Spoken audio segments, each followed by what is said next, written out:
नमस्कार, मैं रविश कुमार। किसान आंदोलन को कवर करने के लिए केवल किसानों को जानना जरूरी नहीं है, कीलों के बारे में जानना जरूरी नहीं है, कटीली तारों के बारे में जानना जरूरी नहीं है, रेहाना के बारे में भी जानना जरूरी है। कसमों में श्रेष्ठ कसम, विद्या कसम खाकर कहता हूं, मैं रेहाना के बारे में नहीं जानता था। हम तो रेहाना सुल्तान को जानते थे, जो इलाहाबाद की रहने वाली थीं, जिन्हें 1970 की दस्तक फिल्म के लिए राष्ट्रीय फिल्म पुरस्कार मिला था। इस फिल्म के लिए मजरूह सुल्तानपुरी ने कमाल की एक गजल लिखी है। हम हैं मताए कूचाओ बाजार की तरह, उठती है हर निगाह खरीदार की तरह। आप YouTube में सुनिएगा, इसकी एक और पंक्ति है, मजरूह लिख रहे हैं वो अहले वफा का नाम, हम भी खड़े हुए हैं गुनहगार की तरह। जल्दी ही समझ में आ गया कि जिस रियाना के कारण अपनी रेहाना का ख्याल आया, वो दुनिया की बड़ी पॉप स्टार हैं। 8 बार ग्रैमी अवार्ड जीत चुकी हैं और उनका नाम रेहाना नहीं, रियाना है। अंग्रेजी नाम के कारण उर्दू में भटक गया। रियाना ने किसान आंदोलन पर छपी CNN की एक रिपोर्ट को ट्वीट कर दिया और सिर्फ इतना लिख दिया कि हम इसके बारे में बात क्यों नहीं कर रहे हैं। एक पॉप स्टार के इतने से कमेंट से भूचाल आ गया। ट्विटर पर महापंचायत छिड़ गई। हम आगे जींद महापंचायत की बात करेंगे, लेकिन इस ग्लोबल महापंचायत को नजरअंदाज भी नहीं कर सकते। रियाना के पहले से भी अमेरिका, कनाडा और ब्रिटेन के कई सांसद बोल चुके हैं, लेकिन रियाना के ट्वीट के आगे पीछे कई लोगों के और भी बयान आने लगे।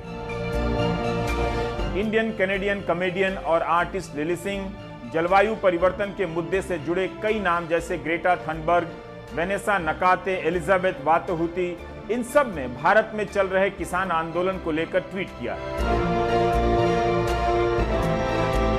कैलिफोर्निया से अमेरिकी रिप्रेजेंटेटिव जिम कोसिटा, अमेरिकी अभिनेता जॉन क्यूसेक और ब्लॉगर अमेंडा सेर्नी ने भी ट्वीट किया है। ब्रिटेन की संसद में किसान आंदोलन और प्रेस की आजादी को लेकर बहस हो सकती है। लेबर और कंजर्वेटिव सांसदों ने भी इस पर चलाई गई एक याचिका को सपोर्ट किया है।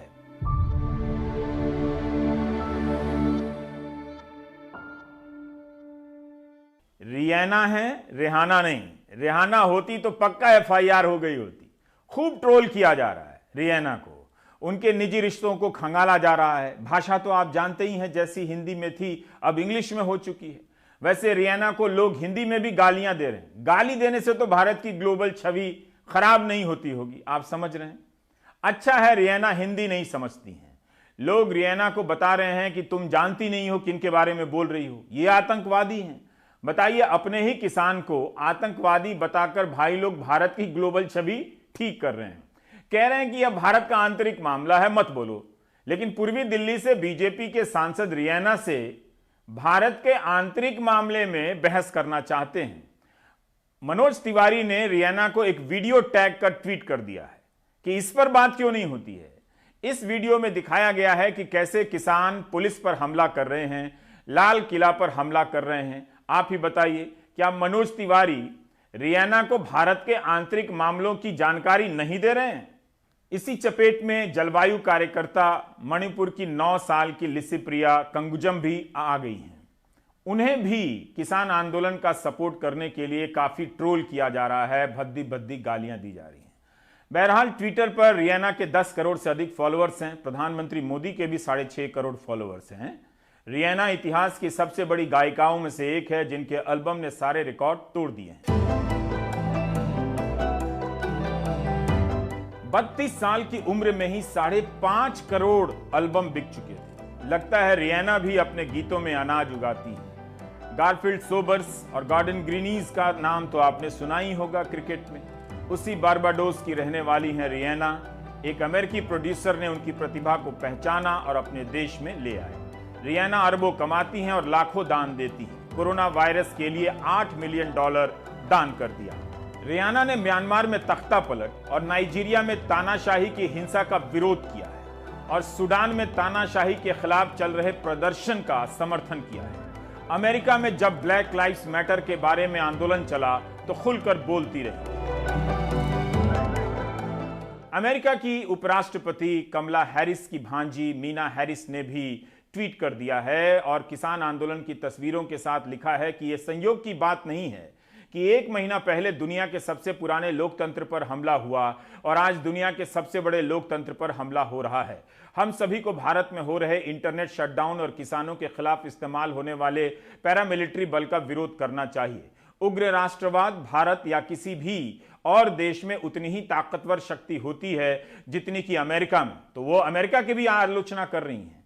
ये तभी रुकेगा जब तक हम इस सच्चाई को नहीं स्वीकारते कि फांसीवादी तानाशाह कहीं नहीं जाने वाले हैं। इसके लिए लोगों को संगठित और एकजुट होना होगा।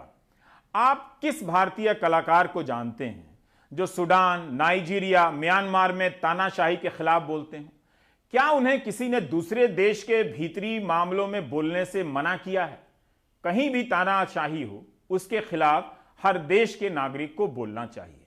अब रियाना का ट्वीट आया तो उसके खिलाफ भारतीय फिल्म कलाकारों के ट्वीट आने लगे कि हमें एकजुट रहना है, हमें बंटना नहीं है। लेकिन 2 महीने से किसान आंदोलन पर हैं, उन फिल्म स्टारों के ट्वीट नहीं आए। क्या किसी के कहने पर रियाना के ट्वीट का जवाब दिया जा रहा है, या सचमुच उनकी अंतरात्मा ने कहा कि वो किसानों को छोड़कर रियाना के ट्वीट के खिलाफ एकजुट नजर आना चाहते हैं?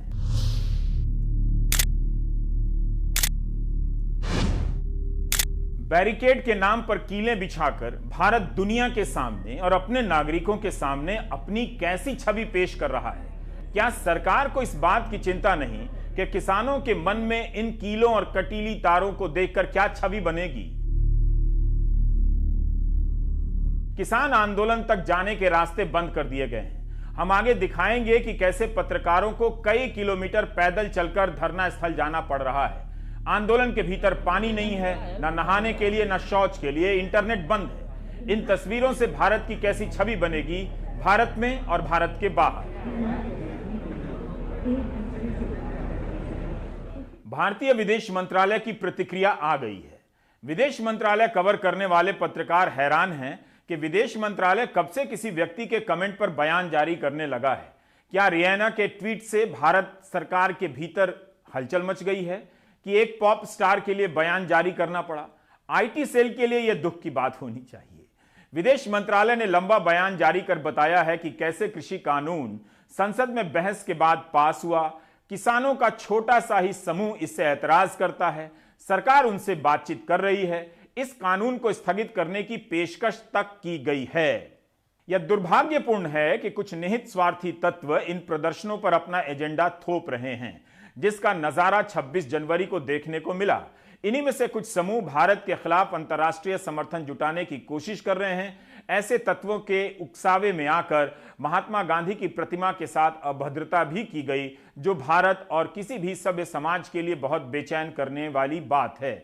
विदेश मंत्रालय इसी जवाब में कहता है कि हम चाहते हैं कि इन प्रदर्शनों को भारत की लोकतांत्रिक परंपरा और राजनीति के संदर्भ में देखा जाना चाहिए। ऐसे मामलों पर कमेंट करने से पहले तथ्यों को जांच परख लेना चाहिए। किसी सेलिब्रिटी का इस तरह से बोलना ना तो सही है, ना शोभा देता है। विदेश मंत्रालय ने अपने बयान में हैशटैग का इस्तेमाल किया है, हैशटैग इंडिया टुगेदर और हैशटैग इंडिया अगेंस्ट प्रोपेगेंडा। विदेश मंत्रालय को हैशटैग लगाने से बचना चाहिए। रिपब्लिक ऑफ इंडिया का विदेश मंत्रालय न्यूज चैनल की तरह नहीं दिखना चाहिए, अंतर होना चाहिए। रियाना के कमेंट पर आंतरिक मामलों की बात करने वालों के लिए एक छोटा सा फ्लैशबैक है। 29 अक्टूबर 2019 के दिन श्रीनगर में काली कारों का यह काफिला देखकर कई लोग चौंक गए। भारत के विपक्षी दलों के सांसदों को श्रीनगर एयरपोर्ट से लौटा दिया गया, अंदर नहीं आने दिया गया। लेकिन यूरोपीय संघ के ये सांसद कश्मीर का दौरा करने कैसे आ गए?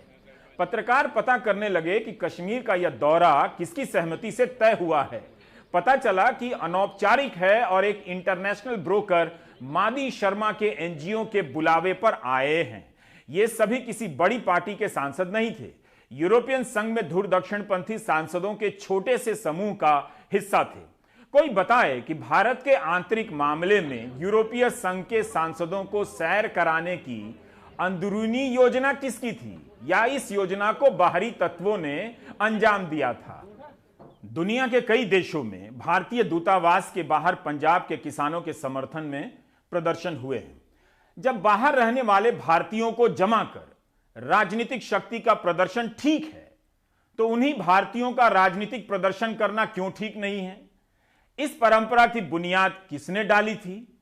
अब हम बाहर के देशों में रहने वाले दर्शकों से अनुरोध करते हैं कि वे अपनी दोनों आंखें बंद कर लें, क्योंकि हम आंतरिक मामलों पर बात करने जा रहे हैं। सिंघू बॉर्डर से रिपोर्ट करना कितना मुश्किल हो गया है, यह विषय सिर्फ आंतरिक भारत के लिए है। सौरभ शुक्ला को सिंघू बॉर्डर जाकर रिपोर्ट करने और वहां से लौटने में आज 13 किलोमीटर पैदल चलने पड़े हैं। हम इस वक्त सिंघू बॉर्डर पर हैं। ये पहला बैरिकेड है जो दिल्ली की तरफ से लगाया गया है। यहाँ से आगे जाना किसी को भी अलाउ नहीं है। देखिए, ये मोटरसाइकिल से हैं, इनको भी जाने नहीं दिया जाएगा। इनको यहाँ से बोल दिया गया है कि आप वापस चले जाइए, यू टर्न ले लीजिए। मीडिया को भी अंदर अलाउ किया गया है। वो भी गाड़ियाँ यहाँ पर रोक ली जाती हैं मीडिया की। यहाँ गाड़ी खड़ी करके हम लोग अपना आई कार्ड दिखा करके इस तरीके से अंदर जाते हैं। मीडिया को आई कार्ड दिखाकर जाने के लिए अलाउ किया गया है। हमें 4 किलोमीटर जाने के बाद गांव के अंदर से जाना पड़ता है प्रोटेस्ट साइट तक पहुंचने के लिए, अंदर अंदर गलियों से। दिल्ली पुलिस ने पूरे सिंघू बॉर्डर को कुल 4 जोन में बांट रखा है। यहां से सिर्फ पुलिस वाले और मीडिया कर्मी ही अंदर जा सकते हैं। रास्ते में हमें आसपास के तमाम गांव वाले मिले जो 4 से 5 किलोमीटर पैदल चलकर काम पर जा रहे थे। आप सर कहाँ रहते हैं? मैं सिंघू गाँव में रहता हूँ। सिंघू गांव में रहते हैं, ड्यूटी जा रहे हैं? हाँ जी सर। सर कितना पैदल चलना पड़ रहा है आप लोगों को? मान के चलिए कम से कम 3-4 किलोमीटर तो जाना ही पड़ता पैदल डेली। मैं भी सर 7-8 किलोमीटर आता हूँ, टीडीआई से आता हूँ। 8 किलोमीटर पैदल चल करके आ हाँ, रहे हैं हाँ ड्यूटी सर। जाने के लिए? ड्यूटी जा रहा हूँ सर दिल्ली। और अगला बैरिकेड जो लगभग है यहाँ से 1 किलोमीटर की दूरी पर है। ये जोन 1 है, वो जोन 2 बताया जाता है। लेकिन 2 दिन से पुलिस द्वारा लगाई गई कीलों को दिखा रहे मीडिया कर्मियों को अगले बैरिकेड से आगे जाने पर रोक लगा दी गई है। क्या एंट्री मना है अंदर? एंट्री मना है? हम लोग मीडिया को तो जाने देते हैं पैदल। मना कर रखी है मीडिया को मना कर रखा है। लगभग यहाँ से 2 किलोमीटर दूर है प्रोटेस्ट साइट, वहां तक किसी को जाने की अनुमति नहीं है। यानी अगर मीडिया को पुलिस की तैयारियां और लोहे के कांटे दिखाने हैं तो उसकी मनाही है। तो यहाँ पर दिल्ली पुलिस ने हमें रोक दिया है। तो जो तमाम बगल में खेतों के रास्ते हम लोग अंदर जाएंगे लगभग 4 से 5 किलोमीटर चल करके, और यहाँ पर भी ऐसी लोहे की तारें लगा दी गई हैं जिनको उठा करके हम लोग अंदर घुसने की कोशिश करते हैं। और रोज़ ऐसे ही जो तस्वीरें दिखाने के लिए अंदर घुसते हैं हम लोग।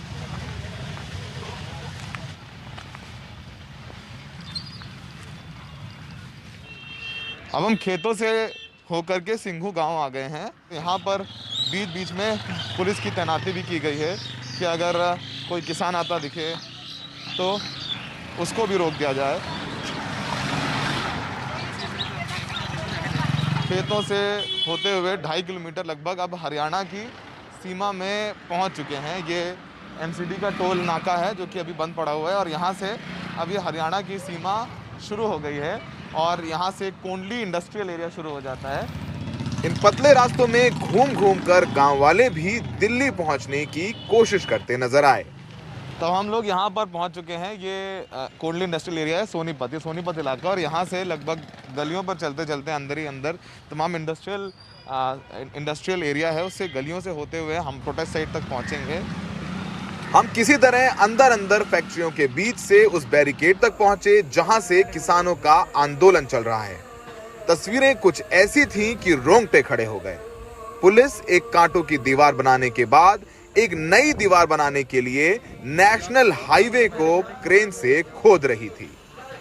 नुकीले करके लोहे के सरिये भी किसानों की तरफ लगा दिए गए हैं।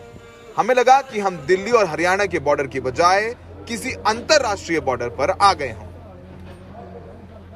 लगभग 6 किलोमीटर पैदल चलकर यहाँ पहुँचे हैं, और ये देखिए पूरी कंक्रीट की दीवार बना दी गई है और उसके ऊपर कांटे लगाए गए हैं। इसके अलावा जो है और खुदाई की जा रही है, और खुदाई करके ये देखिए ये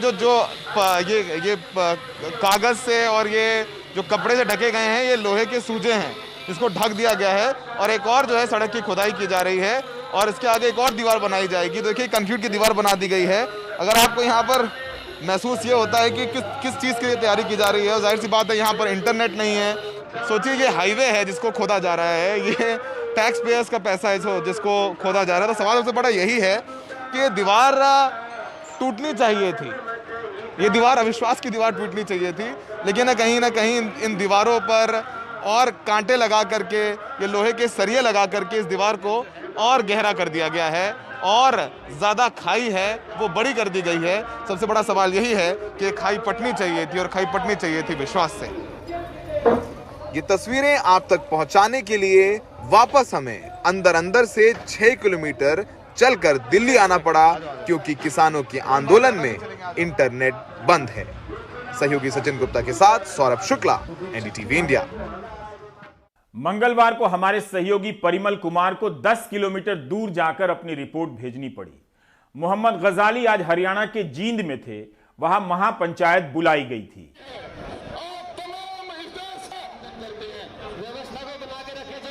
मुजफ्फरनगर की महापंचायत के बाद जींद के कंडाला की यह महापंचायत ने किसान आंदोलन में नई जान डाल दी है। किसानों की पंचायतों में जुट रही भीड़ किसान नेताओं का मनोबल बढ़ा रही है कि अब कानून वापसी मुमकिन है। इसी के साथ अरसे बाद किसानों की पंचायत की वापसी हो रही है। उनकी भूमिका काफी कमजोर हो चुकी थी। अक्सर ऐसी पंचायतों को किसी बिरादरी से जोड़ा जाता था, लेकिन इनमें सभी समाज के किसान और नेता हैं। सबका बैनर और पहचान एक ही है, किसान की पहचान का बैनर।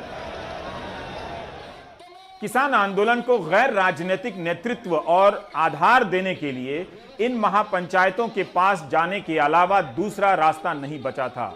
किसान इन महापंचायतों के जरिए याद दिला रहे हैं कि वे अपनी पुरानी ताकत को पहचानने लगे हैं। यहां भीड़ काफी हो गई। राकेश टिकैत जहां भी जा रहे हैं, लोग उन्हें घेर ले रहे हैं। उनके अड़ जाने से लगता है कि किसानों का मनोबल वापस आया है। इतना ज्यादा घेर लिए जा रहे हैं कि जिस मंच पर बैठे थे वो मंच ही गिर गया। यह राकेश टिकैत से ज्यादा किसानों के मनोबल की वापसी का संकेत है। हर महापंचायत में राकेश टिकैत की मांग बढ़ गई है। कंडेला महापंचायत में मांग की गई कि तीनों कानून रद्द किए जाएं, स्वामीनाथन कमेटी की रिपोर्ट लागू हो और किसानों का कर्जा माफ हो। 26 जनवरी को पकड़े गए आदमी और ट्रैक्टरों को रिहा किया जाए, मुकदमे वापस लिए जाएं। कंडेला गांव का अपना राजनीतिक महत्व है।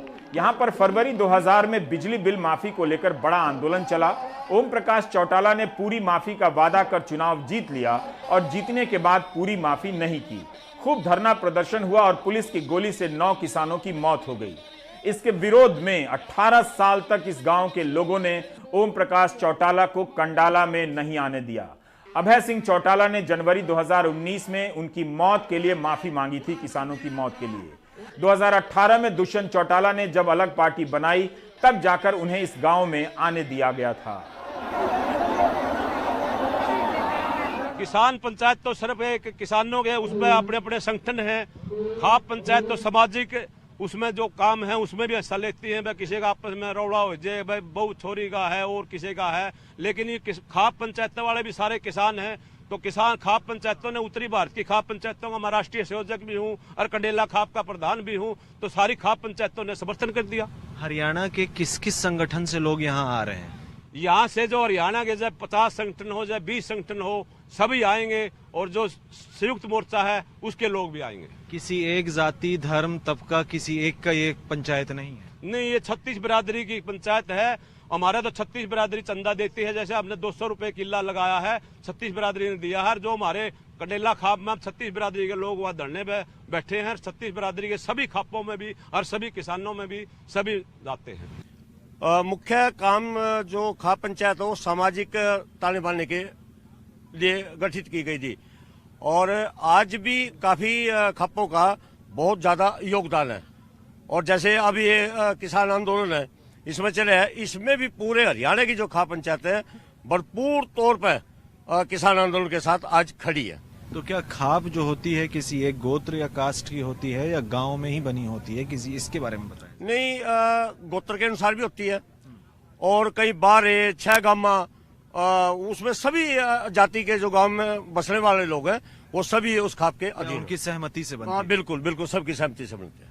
महापंचायत जो आप कर रहे हैं, इस महापंचायत को क्या कहा जाए? अगर सरल शब्दों में समझाना चाहे, महापंचायत किसे कहते हैं? महापंचायत एक तो पंचायत होती है, वो एक महापंचायत होती है तो उसका आकार बहुत बड़ा होता है। दूर दराज की खपे, दूर दराज के जैसे किसान आंदोलन के लोग नेता, उसको महा का नाम दिया जाता है, यानी बहुत बड़ी पंचायत इसको माना जाता है। गोदी मीडिया के जमाने में अब हर आंदोलन अपना मीडिया लेकर चलने लगा है। मोहम्मद गजाली अपनी रिपोर्ट में बता रहे हैं कि कंडेला खाप का अपना आईटी सेल है। किस तरह से पंचायत की खबरों का प्रसारण किया जा रहा है। ये आईटी सेल क्यों बनाई गई है? ये आईटी सेल इसलिए बनाई गई है क्योंकि जो किसान आंदोलन के चलते अभी गवर्नमेंट ने 5-6 दिन से नेट बंद कर दिया है। जो ये अभी राकेश टिकैत जी हमारे नेता यहाँ पे आ रहे हैं, उनका मैसेज कन्वे करने के लिए लोगों को इंटरनेट नहीं अवेलेबल हो पा रहा है, तो हम लोगों ने अपनी एक आईटी सेल बनाई है ताकि इस प्रोग्राम और मैसेज को ज्यादा से ज्यादा किसानों तक पहुंचाया जा सके। इसी के लिए हम लोगों ने आईटी सेल का अभी गठन किया है। तो कैसे भेजेंगे यहाँ से, कैसे आप लोग मैसेज भेजेंगे? अभी हम लोग जो भी प्रोग्राम होगा यहाँ पे उसको पूरा रिकॉर्ड करेंगे और हमने अपने ऑफिस के अंदर वाईफाई का अरेंजमेंट किया हुआ है। वहाँ जाके हम लोगों ने कंडेला खाप आईटी सेल का एक फेसबुक पेज क्रिएट किया हुआ है। सारी न्यूज हम लोग उसके ऊपर अपलोड करेंगे ताकि लोग उसको फॉलो करके जितना भी प्रोग्राम का यहाँ से मैसेज है वो कन्वे कर सकें। सिंघू और टिकरी बॉर्डर पर बड़ी संख्या में महिला किसान 2 महीने से धरने में शामिल हैं। इसका असर यह हुआ है कि पश्चिम यूपी से लेकर हरियाणा की महापंचायतों में महिलाओं की भागीदारी दिखने लगी है। इस आंदोलन ने महिला किसानों को नई राजनीतिक पहचान भी दी है। किसान आंदोलन में कितने दिन से आप साथ हैं? और आप पहले दिन से जी, पहले दिन से यहाँ। हाँ। और कभी आप सिंघू या टिकरी बॉर्डर भी गई हैं? वहाँ पर गए नहीं जी यार, जो आंदोलन है यहाँ कभी भी हो वहाँ जावा जरूर। ठीक है। और जी 3 कानूनों के खिलाफ जी हमारे वापिस होने चाहिए। ठीक है। हम लोग कुछ नहीं चाहिए। मारे जवान भी मारे, किसान भी मारे हैं, जवान भी मारे, मारे से पैदा हो रहे हैं जी। और यहाँ जो आज महापंचायत हुई है, हाँ। राकेश टिकैत को भी आपने सुना होगा। हाँ जी। आज की महापंचायत से क्या बातें आप सुन के आज जा रही हैं? बढ़िया दिए जी संदेश। क्या संदेश दिया है? जो भी हमारे कानून है वापिस होने चाहिए। बिजली अब खंबे बाहर लगा रखे हैं जी, मीटर जितने जी करे इतने ठोक देते हैं जी। कहाँ से दे वापिस नहीं होंगे जी, हम पुठे नहीं हटेंगे। हम तो जी गोली खाने को लिए तैयार। हाँ जी, कह दियो जी सरकार मोदी ने। कांग्रेस नेता राहुल गांधी ने आज प्रेस कॉन्फ्रेंस कर दिल्ली की सीमाओं पर की जा रही किलेबंदी की आलोचना की है। सरकार किलाबंदी क्यों कर रही है? क्या ये किसानों से डरते हैं?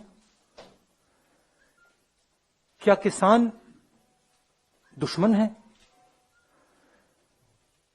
मैंने कहा है कि किसान हिंदुस्तान की स्ट्रेंथ है, शक्ति है, और इसको दबाना, मारना, धमकाना सरकार का काम नहीं है। सरकार का काम किसान से बात करने का है और इस समस्या को रिजॉल्व करने का है। सुप्रीम कोर्ट ने 26 जनवरी की हिंसा के मामले में फिलहाल दखल देने से इनकार कर दिया है।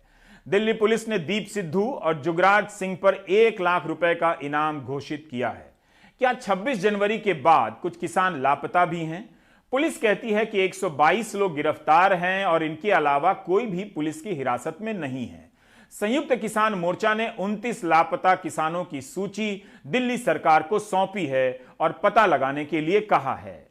कल जो लिस्ट में हमको मिली है 115 लोगों की जो तिहाड़ जेल में है, तो 29 लोगों की लिस्ट जो हमने दिल्ली सरकार को दी जो मिसिंग थे, तो रात हमने इसको टैली किया है, तो जो 29 लोगों की लिस्ट है उनमें से 11 लोग तो मिल गए हैं। वो तिहाड़ जेल में है, 9 हरियाणा से हैं और 2 पंजाब से हैं। लेकिन अभी भी बहुत सारे लोगों की सूचना नहीं मिल रही है। हाँ, 18 जो अभी तक जानकारी है। अच्छा। जो हमने 5 नंबर जारी किए हैं उस पर फोन आएंगे, वो शाम को हम एनालिसिस करेंगे कि और कितने लोग और मिस हैं। देखिए, जो बिल्कुल एक जैसे सरकार ने अपने देश के लोगों के खिलाफ एक जंग जैसा माहौल बना लिया है। बुलंदशहर से हमारे सहयोगी मनीष शर्मा ने रिपोर्ट भेजी है कि यहां से गाजीपुर के लिए किसानों की पदयात्रा निकली है। आप जानते हैं कि आंदोलन में पानी की सप्लाई काट दी गई है। लोगों को पानी की बहुत दिक्कत हो रही है, तो बुलंदशहर के किसान पानी भी लेकर गाजीपुर की तरफ चले हैं। 36 गांवों का पानी लेकर किसान निकले हैं, मतलब 36 बिरादरी के गांवों का पानी जा रहा है। संदेश है कि यह किसी एक जाति का आंदोलन नहीं है, सभी जाति के किसानों का आंदोलन है, बल्कि किसानों का आंदोलन है, सर पर मटका और हाथ में तिरंगा लिए इन किसानों की पदयात्रा 95 किलोमीटर की दूरी तय कर गाजीपुर पहुंचेगी। किसान नेता मांगेराम त्यागी की अगुवाई में किसानों का दल आज रवाना हुआ। मनीष ने बताया कि 1,500 से 2,000 किसान पैदल गाजीपुर की तरफ निकले हैं। 36 गांवों से और 36 जातियों का, 36 कुओं का, 36 नलों का पानी लेकर हम जो है टिकैत साहब के लिए जा रहे हैं, क्योंकि वहाँ की निर्दयी सरकार ने पानी बंद कर दिया था उनको। तो यहाँ से हम लोग पदयात्रा के रूप में चल रहे हैं और यहाँ से पदयात्रा करते हुए पानी का आपने कलश देखा होगा, तो पानी लेकर हम लोग जा रहे हैं और सरकार को ये दिखाना चाहते हैं। इसमें 36 जातियों के लोग हैं, त्यागी हैं, ब्राह्मण हैं, जाट हैं, ठाकुर हैं, राजपूत हैं और मोमडन्स हैं, वाल्मीकि भी हैं, इसमें जाटव भी है, दलित समाज है, सब लोग हमारे साथ हैं इस वक्त। पिछले दिनों खबर आई थी कि सीतापुर के प्रशासन ने किसानों को नोटिस दिया है कि क्यों ना शांति भंग करने की आशंका में उनसे 10 लाख तक के बॉन्ड भराए जाएं। इस पर इलाहाबाद हाईकोर्ट ने नाराजगी जाहिर की। यूपी सरकार ने अदालत को बताया है कि 162 किसानों को नोटिस जारी किए गए थे, जो अब रद्द किए जा रहे हैं। जो घटना हुई थी गंगापुर सिटी में वसुंधरा कॉलोनी में, राजस्थान के करौली में भी पंचायत हुई। रानौली गांव में हुई पंचायत में महिलाओं ने भी भाषण दिया। यहां मंच पर केवल किसानों को जगह दी जा रही है। राजनेता से लेकर दूसरे सभी आ सकते हैं, मगर उनसे नीचे जाजम पर बैठने को कहा जा रहा है। करौली की इस सभा को राजेश्वरी मीणा और विमला जी ने भी संबोधित किया है। राम सहाय मीणा नाम के एक किसान ने किसान आंदोलन को 1 लाख रुपए देने की घोषणा की है। राजस्थान के कई जिलों में महापंचायतें होने वाली हैं। 21 बच्चे जो हिरासत में ले लिए थे, उनको छुड़ाने के लिए 21 महिलाएं मेरे आह्वान पर उतरी मोड़ तक गई। बीच में कई गोले आए, लेकिन क्या हुआ कि बीच में कई बच्चों ने शीशे से बने हुए मकानों पर पत्थर फेंके थे। रवीश रंजन ने गाजीपुर बॉर्डर पर कुछ किसानों से बात की। 2013 के मुजफ्फरनगर दंगों के बाद से ग्रामीण समाज का भाईचारा टूट गया था। रवीश जानना चाहते हैं कि क्या भाईचारे की भी वापसी हो रही है। After walking out, coming out and disturbing, they themselves they were demanding that there should be question over, and government has agreed, and government question over is going on.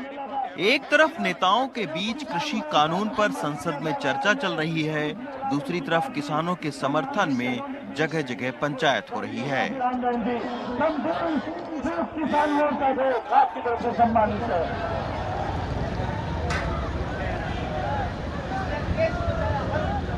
इन सब के बीच गाजीपुर बॉर्डर पर लगातार किसान आ रहे हैं और सरकार के अगले दांव का इंतजार कर रहे हैं। एक तरफ किसान आंदोलन पर नेता राजनीति का चौसड़ खेल रहे हैं और दूसरी तरफ गाजीपुर बॉर्डर पर ये किसानों का चौसड़ चल रहा है।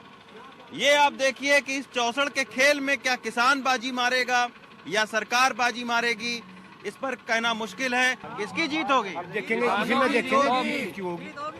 जीत होगी किसानों की। किसानों की जीत। अच्छा, हाँ, किसानों की जीत होगी, इसमें सरकार की जीत नहीं होगी।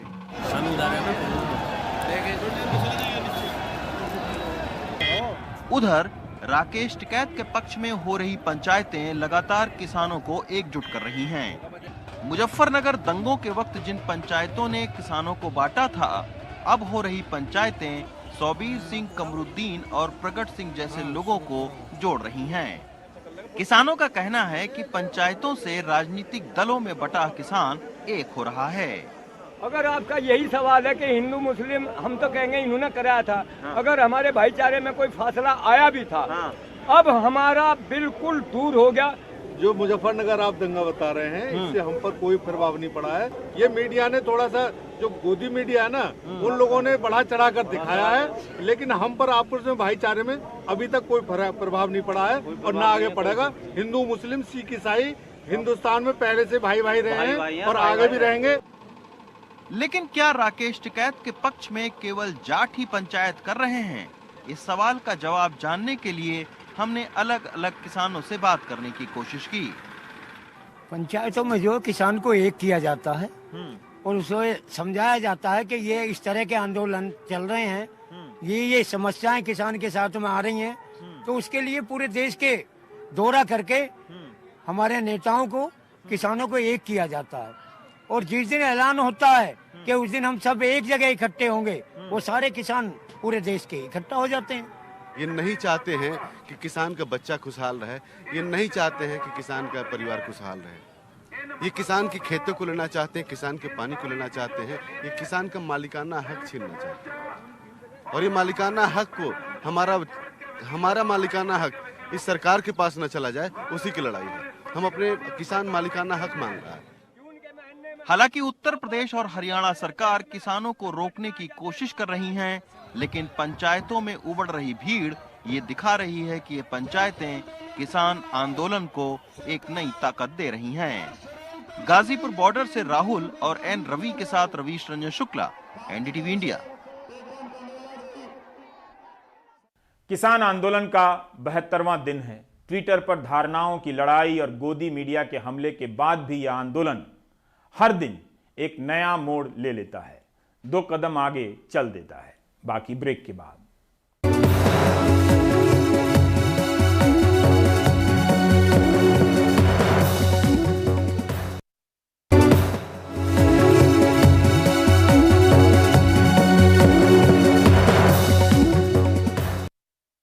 मध्य प्रदेश की राजधानी भोपाल में वैक्सीन ट्रायल के प्रतिभागी दीपक मरावी की मौत के मामले में 2 महीने बीतने के बाद भी विसरा रिपोर्ट क्यों नहीं आई?